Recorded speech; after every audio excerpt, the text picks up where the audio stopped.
Today, in history, we don't go to a battlefield. First, we go to a birthday. Because sometimes, the biggest turning points don't begin with war. They begin with a birth. A child is born, quietly, on an ordinary morning, and the world keeps spinning, not knowing that. Years later, armies will move, borders will change, and history will remember the name of a general who never lost. Today, in our birthday spotlight, it's this, the general born today who never lost. Now, let's be honest, never lost. Sounds like a legend, like a story invented later, because war is chaos, and chaos usually demands a price. But this general, again and again, stepped into uncertainty and came out on his feet. This wasn't just luck. This was preparation. Imagine his early years. No glory, no crown, no applause, just discipline, daily routine, observation. He learned people first, and only then, war. He watched how crowds behave, how leaders panic, how the overconfident make careless mistakes, and that became his first weapon, patience. As he rose through the ranks, he didn't chase the noise, he chased information. He asked the simple questions everyone else ignored. Where is the enemy truly strong? Where are they only pretending to still be standing tomorrow morning? What do they need? Because winning a battle often means one thing. When everyone is blinded by pride, you have to see clearly. And the main thing that set him apart was this. He didn't see war as a gamble. He saw it as a system. He didn't rely on heroic charges. He relied on timing. He didn't rush if rushing wasn't the plan. He didn't stop if stopping didn't build a trap. Others fought the enemy, but he fought the situation. Before every campaign, he studied the terrain as if it were a map of human choices. Rivers weren't just water, they were delay. Mountains weren't just stone, they were fear.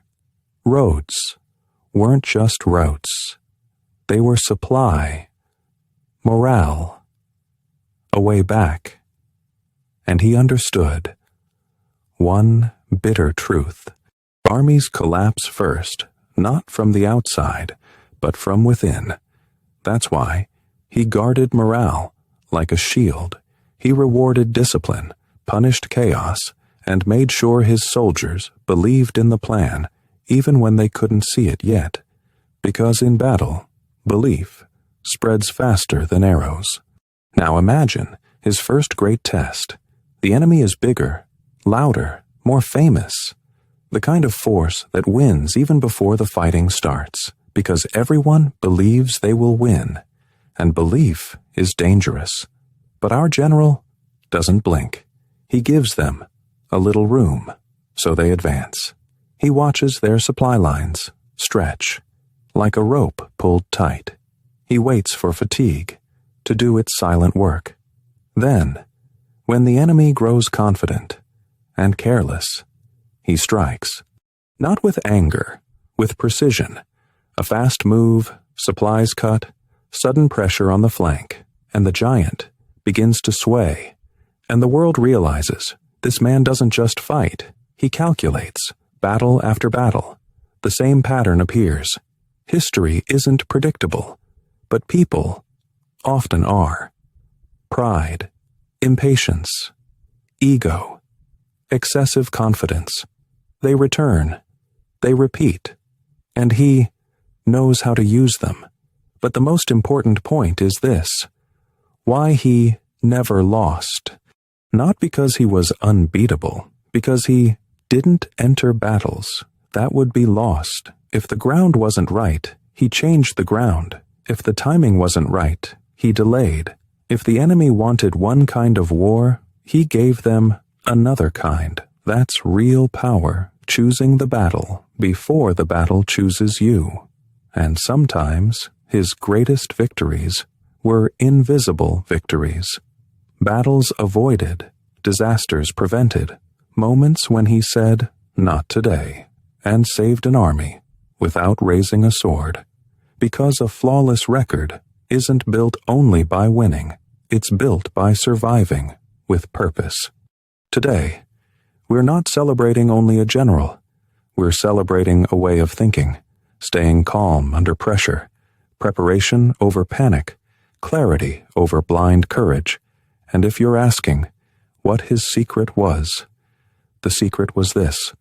He didn't go to war to say, "I am great." He went to war to finish what needed to be finished and to return, bringing his people back alive. That's why he never lost. So today, on his birthday, remember this. Legends don't always come from the loudest voice or the biggest army.